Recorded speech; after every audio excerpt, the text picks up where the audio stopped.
Fire away when you guys are ready. How you guys doing? Year 2. Don't fire things at me. How different does it feel in year 2 from when you sat here a year ago? It feels, now I know I don't have to use Google Maps anymore. So actually I feel a lot better.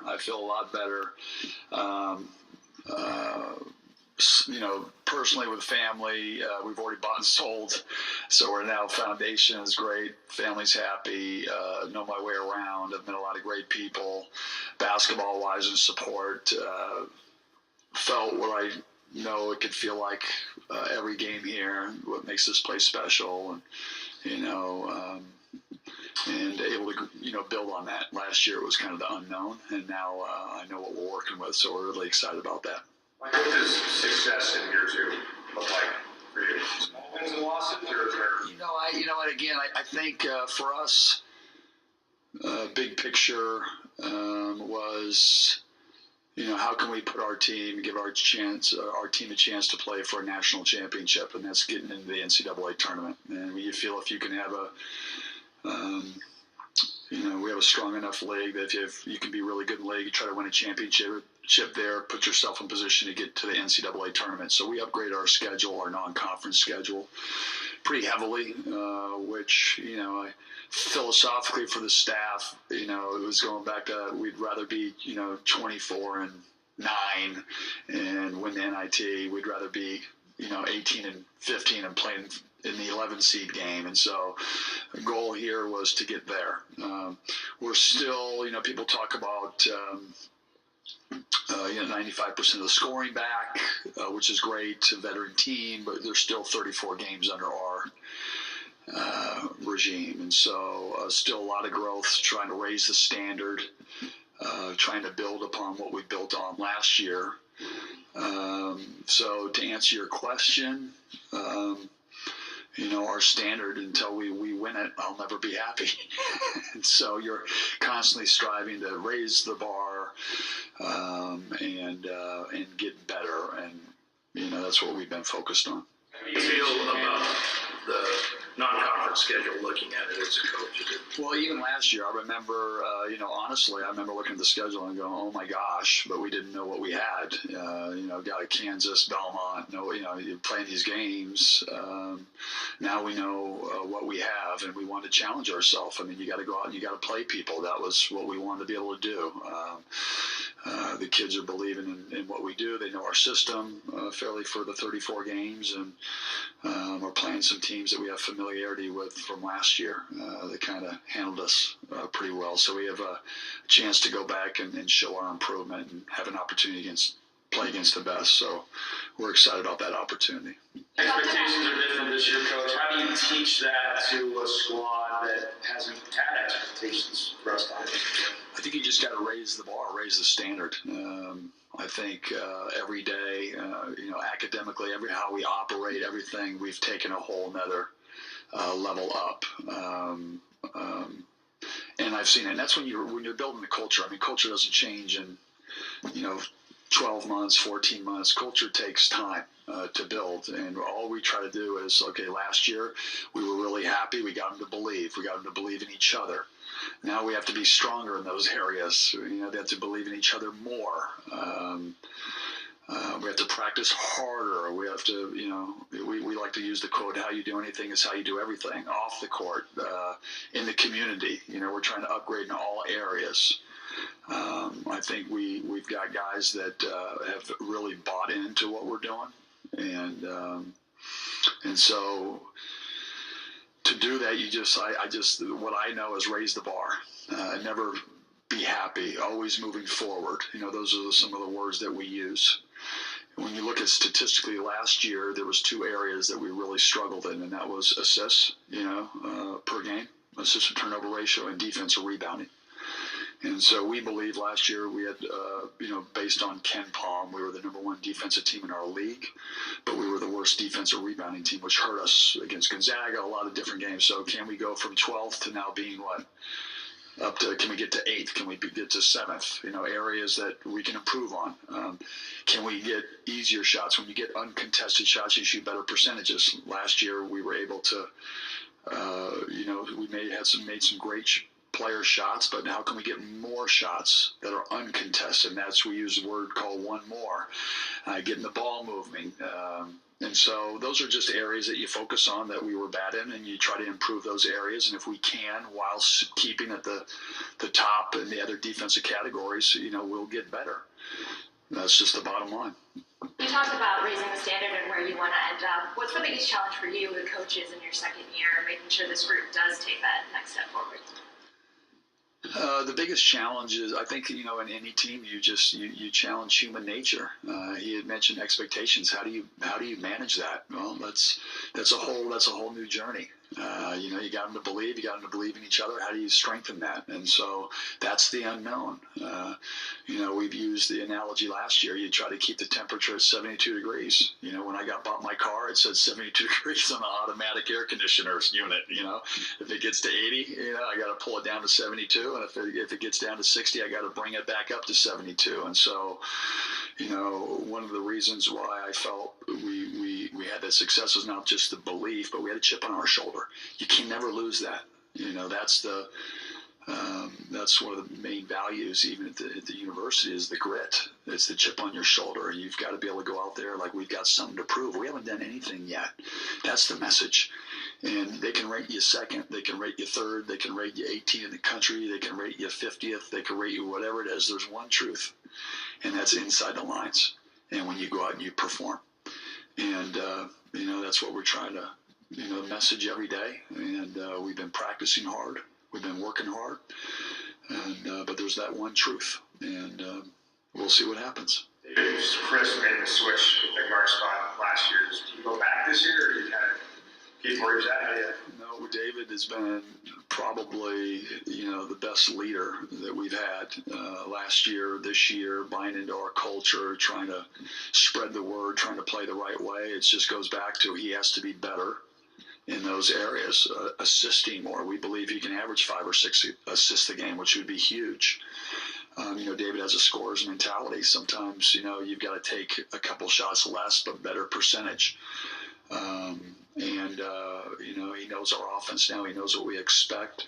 He's been great on the defensive end for us, but he's been incredible for us in the locker room.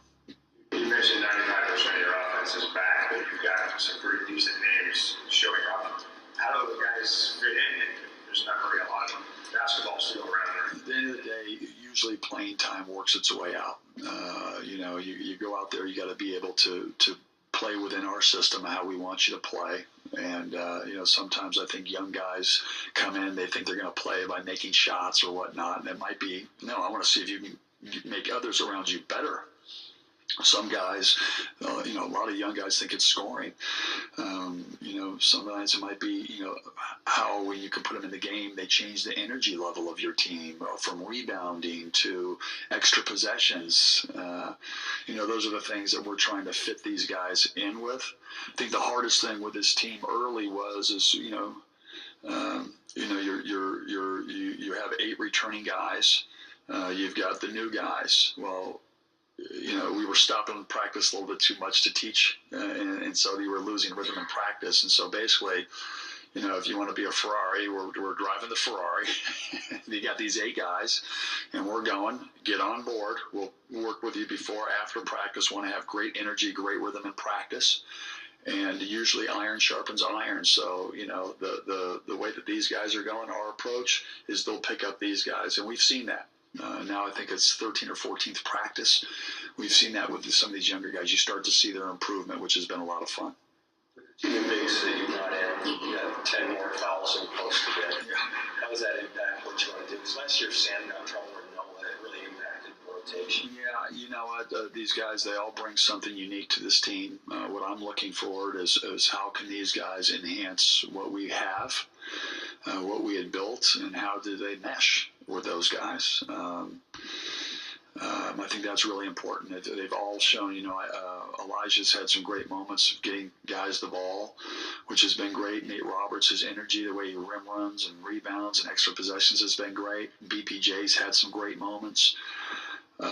Jamal Bay has looked as good as any wing that we've had in some practices. It just goes back to with the young guys, it's the consistency. Where I feel stronger with this team is we obviously know what we're going to get from our veteran players. The young guys, the Nas Carters, the Hamir Wrights are a year older. Last year we were playing them. Those were our 6th, 7th, and 8th men early last year. And they just, usually freshmen, you don't win early with freshmen unless they're different types. And so, feeling like I really believe this. I know it's not, you guys are going to sit there and go, this is what a coach says, but I think we've got 8 starters. Like any guy you could put in that lineup, they could be a starter on our team and make us different. And that's what's exciting about this team. Last year, to the beginning of the practice, is there any of the guys that you've got coming back that's really taking that next step forward? Well, I think Hamir Wright's shooting the ball better. He's gotten his body stronger. Nas Carter, gained 20 pounds. So they're men now. They don't look like children. And so when they're playing, they, athletically, physically, that's been good. Noah Dickerson, he's been, more energy. Now it just goes back to longer periods of time. David, I feel is shooting the ball better. Matisse looks great. Jalen Noel will place him at the backup point. And so he's got a lot of reps there. That's a work in progress, but there's been a lot of bright spots. We'll try some things with the thought of can it enhance us being better. If you have Jalen as your backup point, how is the team different with him running the offense? Well, I think he... David's more cerebral in that in terms of that. I think when Jalen he's been working on getting pressure and still getting in your offense, where a scorer's mentality is when you get pressured, I'm going to go and score. And so, but having his ability to be able to score in pressure situations as the backup in those situations can make us really, really dangerous because he has the ability to get anywhere on the court whenever he wants to get there. Now it goes back to can he make the right decision and can he enhance and make others better when he plays that position? That's what we've been challenging him with. What's the evolution of the zone, I guess, in year 2 now that these kids have time in it? The evolution of it is and that's where we start talking about the new guys. It's bigger, it's longer. People know it. When you see a guy like Nate Roberts playing at the forward spot and he's 6'10" and he can move the way he can move, it's a different dynamic. It's a different, it's more aggressive. But I think, we pressed a little bit last year. We show our 2-2-1, our 3 red, which is our full court pressure. When you do that, you also have shot blockers in the back. You talk about 10 fouls, able to speed certain teams up. But for the most part, the evolution of it is we're a year older. That's where the experience comes in. They know it. When Jalen's usually when Jalen would be at the point guard, he still plays the bottom of the zone. Now the top of your zone is Matisse Thybulle and Nas Carter, who are 6'6", long, lanky wings.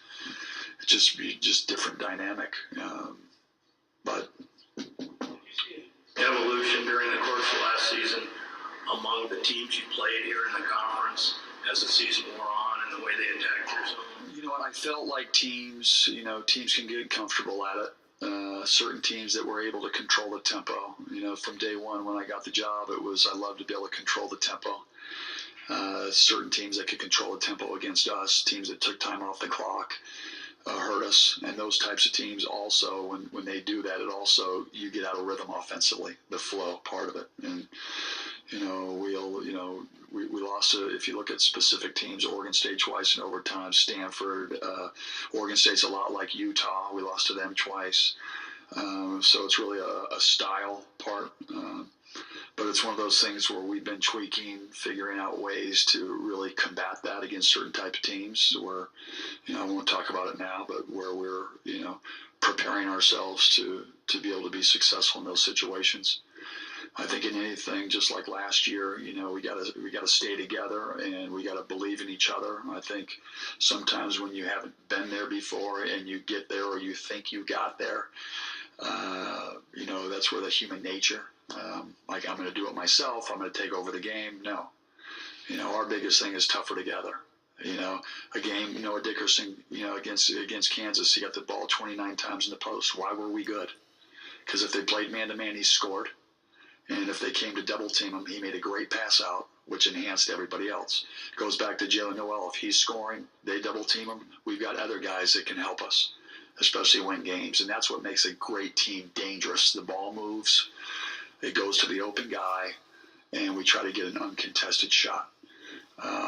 A guy who surprised me going back to there, and he's been the hardest worker since I've got here, and he's playing at a high confidence level, and he's a difference maker, is Dominic. And the guy just gives it 110% every day. You talked about turning weaknesses into strengths, Sure. like defensive rebounding in the zone.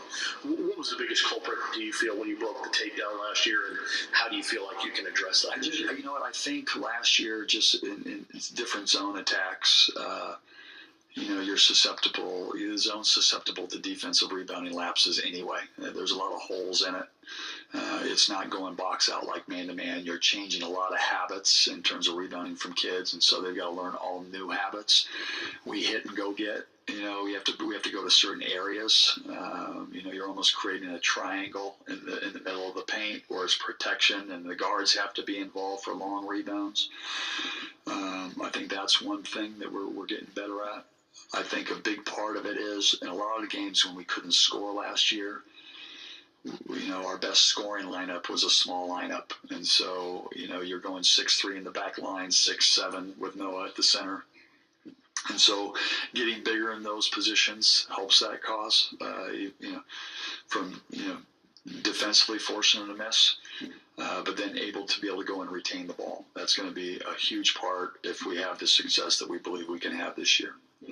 To add on to that, the second part, the assists that you mentioned, what was kind of the biggest culprit, and what do you think is going to change? It just goes back to, you're trying to get your best shooters great shots, and if they get taken away, we have, I think, 5 guys we can put on the floor that can all have big games.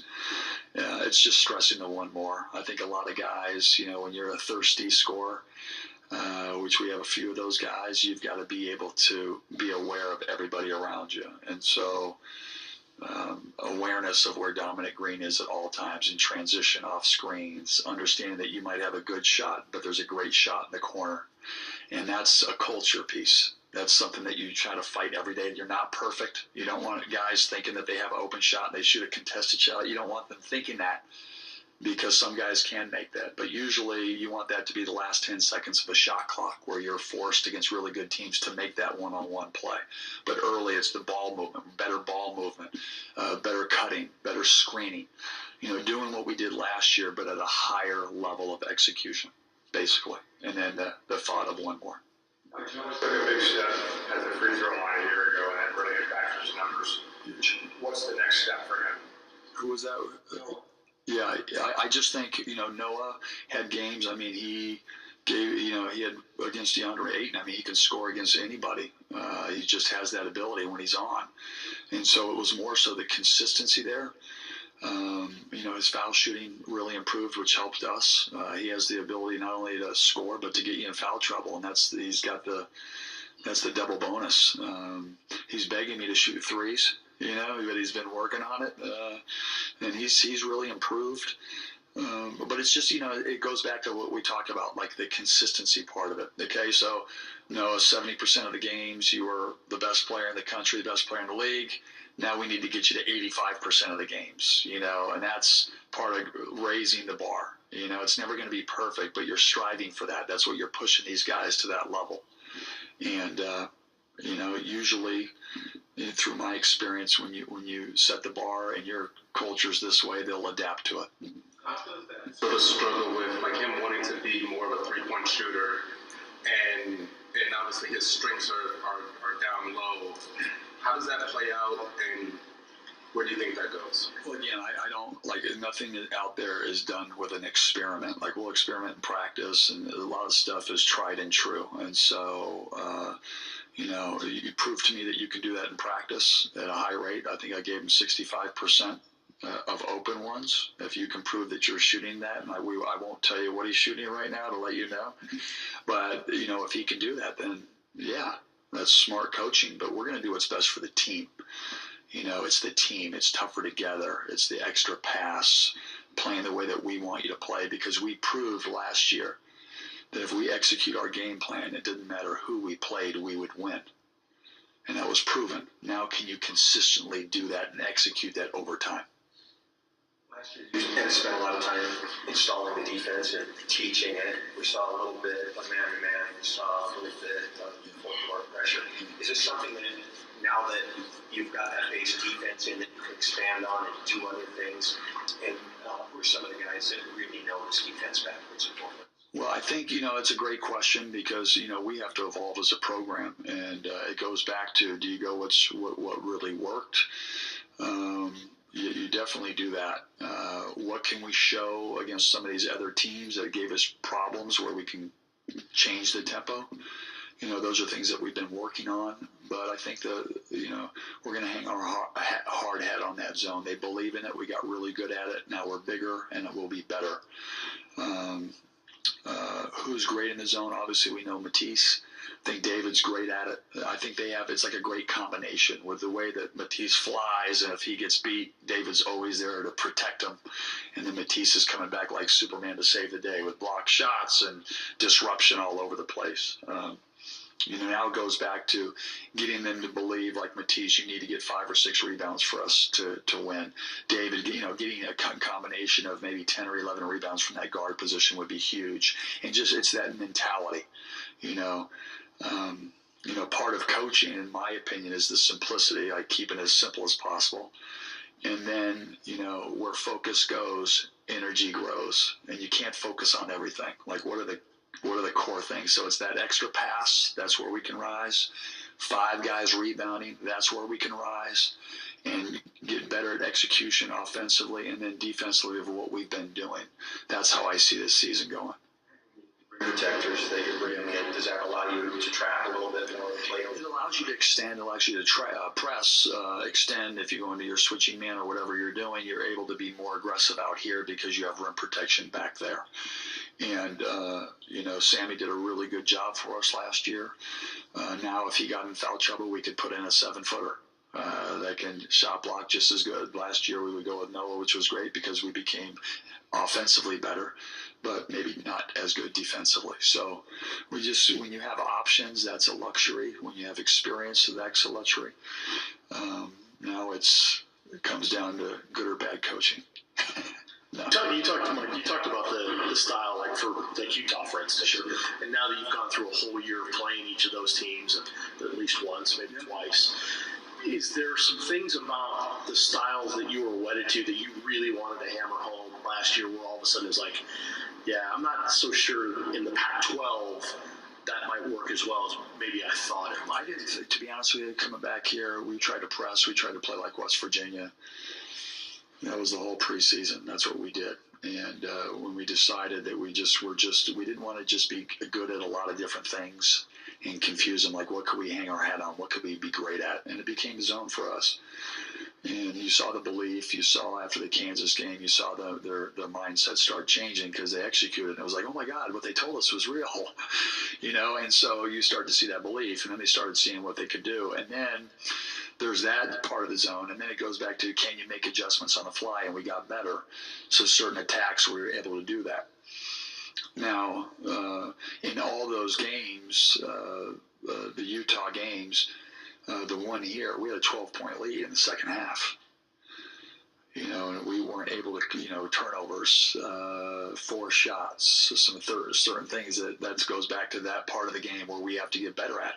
I mean, I think we had Arizona down 16 early in the second half. Like, we had some really good teams down by large margins, just where we took a quick shot. We made an aggressive play where we turned it over. That's another area where we need to get better at. But you got me rambling now, so I apologize, everybody.